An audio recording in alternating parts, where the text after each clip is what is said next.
Bismillahir Rahmanir Rahim wa sallallahu ala Sayyidina Muhammad wa ala alihi wa sahbihi wa sallam. رضي الله تعالى عنه وسرد التابعين وعلماء أمينين وآئمة أربع المجتهدين ومقلديهم إلى يوم الدين وبعد. So we'll proceed on with the text that we're going over. Is Umdat'l Bayan wa wajibatu ala ayan. Right? The obligations upon every mature individual that they must know from the deen. Okay, from amongst the fara'id. And knowing these things, one, not only does it give you a solid foundation and solidifies your self, in the practice of worship, the worship that you're going to engage in, it helps you, it removes that, it removes ignorance and replaces ignorance with knowledge. Okay, sound knowledge, right? And then you'll be doing your actions based upon sound knowledge. So we've reached the section in the book where we'll be discussing wudu. And today I'm only going to touch on the 7 obligatory points of wudu and the hukm, the ruling connected to the 7 points of wudu. Right? This doesn't mean that you only, when you separate and you're talking about fara'id, or basically you only do what's obligatory with regards to wudu. No, this is established in order to establish the proper judgment of wudu for what makes the wudu valid, right? Not to undermine the Prophet sallallahu alaihi wasallam, right? Or use Allah Ta'ala to undermine Rasulullah sallallahu alaihi wasallam, but rather yet to make this whole, because the Prophet sallallahu alaihi wasallam is the beloved of Allah subhanahu wa ta'ala. And the Prophet sallallahu alaihi wasallam is very dear to Allah subhanahu wa ta'ala. Okay? And with that being said, in order to gain that, as Allah Ta'ala said in the Quran, قُلْ إِن كُنْتُمْ تُحِبُّونَ اللَّهِ. Say, Ya Rasulullah, say to them, if you indeed love Allah, because we all make that claim, we love Allah subhanahu wa ta'ala, love Allah, people cry and beat their chest, I'll die for Allah, and etc., right? And then here Allah Ta'ala, He says, فَاتَّبِعُونِي. And He tells the Prophet to say, then follow me, right? يَحِبُّكُمُ Allah. Now there's a result of following the Prophet sallallahu alaihi wasallam, right? That Allah will love you, وَيَغْفِرْ لَكُمْ ذُنُوبَكُمْ. And then Allah will forgive you of your errors, erase your errors, right? So therefore the his behavior is very important. But however, when you're going in and dissecting the actual action in itself, and you're pulling out the ruling of what will make it invalid, or what would make it valid but not as strong, or so on and so forth, and what was this and what was that, then you have to, analyze the actions of the Prophet sallallahu alaihi wasallam. And this is for the specialists. Well, alhamdulillah, for the likes of Abu Hanifa, Imam Malik, Imam Shafi, Ahmed ibn Hanbal, and those who use their principles, right, their fundamentals, to extract the legal rulings so that you can follow and obey Allah subhanahu wa ta'ala to the best of your ability. And this is where we're at with it, okay?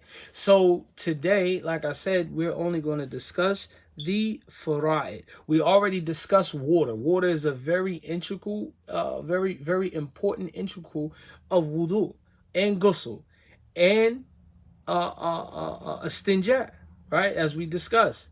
We discuss water. We discuss those things that are pure by either definition or by seeing it, by being able to see it.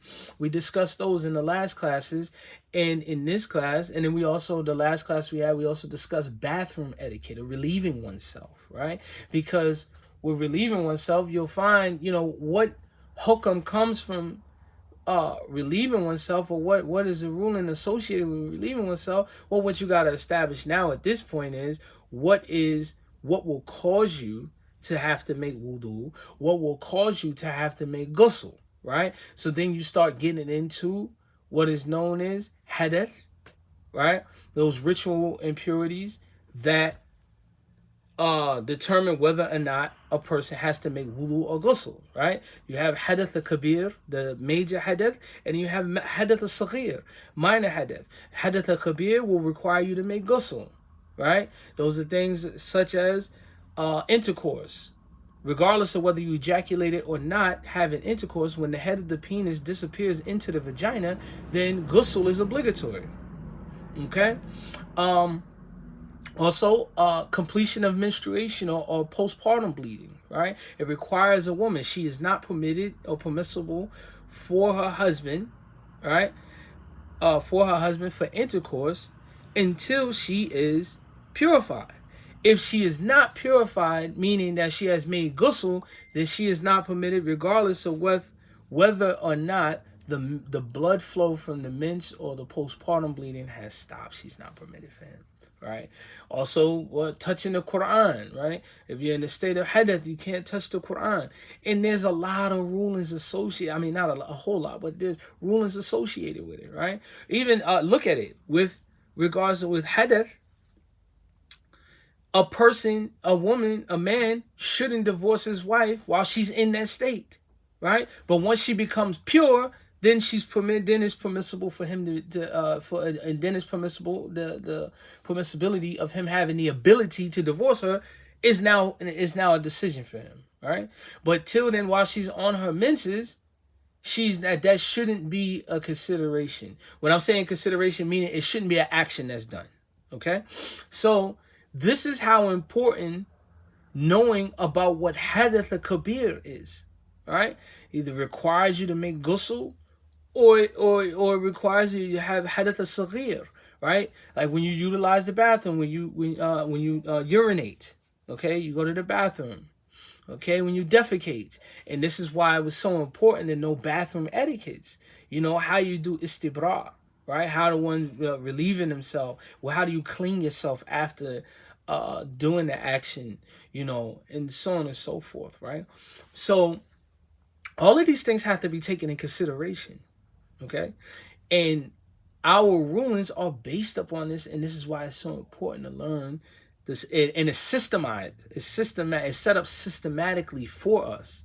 This is why this book, Umdat'l Bayan, right, and others, Al-Akhdari and others, they're set up for you to be able to systematically learn what's necessary for you to practice from A to Z.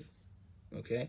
And once you start practicing those things, you make your salat better for you. And, it'll be an argument for you on the day of judgment, right?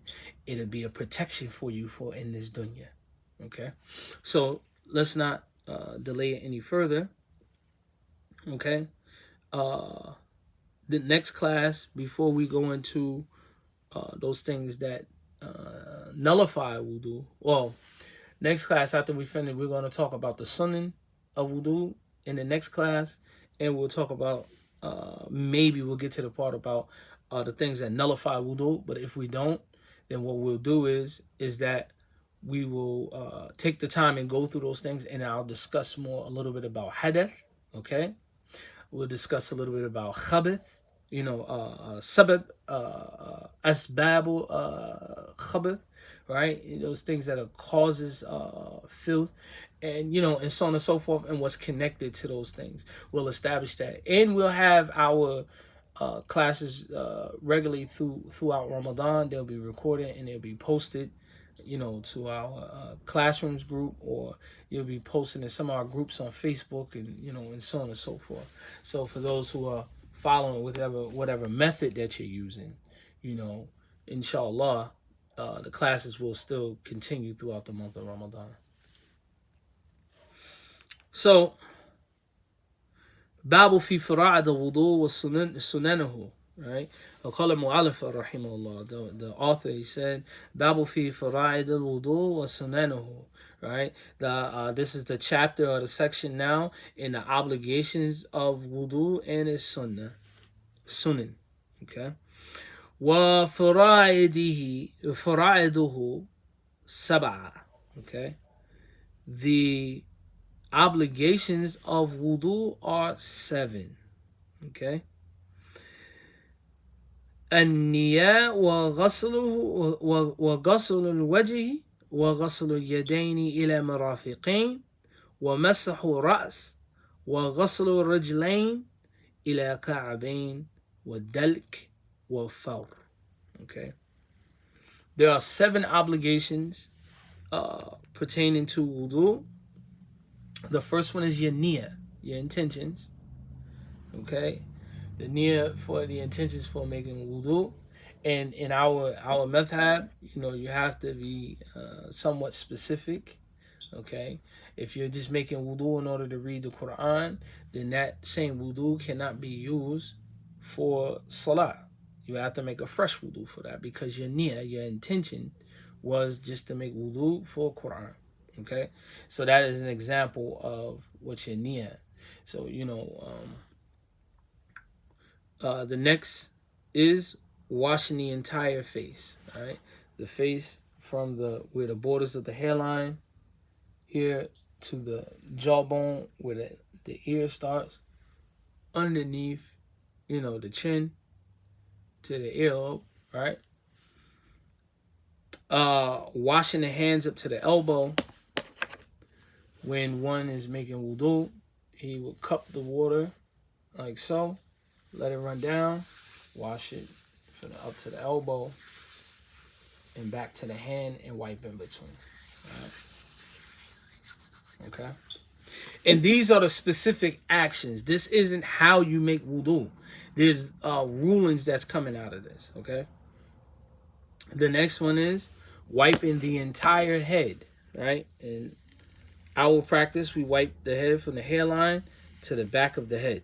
Right. To the nape of the neck. We don't wipe the neck. Okay. You just wipe from the hairline to the back of the neck. Okay.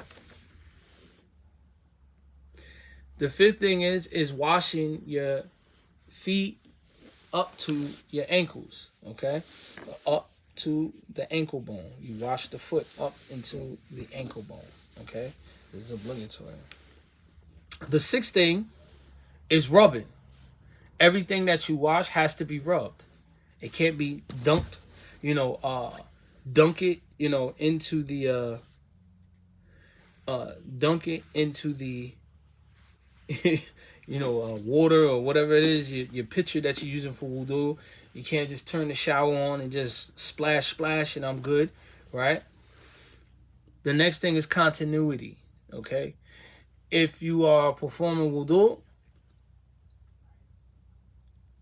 what is rulings with it? Let's stop there. I'll go back and I'll mention this, and there's some of the parts that we're going to make rules with. Continuity, okay? So let's start with Nia. I already mentioned the hukam connected to it.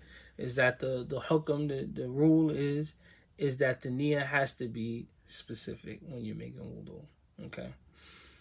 Washing the entire face. The one thing that's connected with washing the entire face is for men, specifically with your lihya, with your beard. For those who have a thick beard, such as myself, the wiping is sufficient. Okay? When you're washing your face, you washing, make sure you get the cracks of your eyelids, right? Get that with water. Bring it so. Okay? And you will wipe over it. You wouldn't scrub or penetrate, make the water penetrate the beard. Those who have smaller beards are responsible for making sure that the water penetrates. Okay, for those who have larger beards, they would just have to make sure that is wiped. Okay, that's another ruling connected in there. Washing the entire head. Oh, washing the hands up to the elbows, right? Washing the hands up to the elbows. Now, the ruling with that is it can stop here, as the Shaykh mentions in another text of his, or it goes past that and consider that the elbow.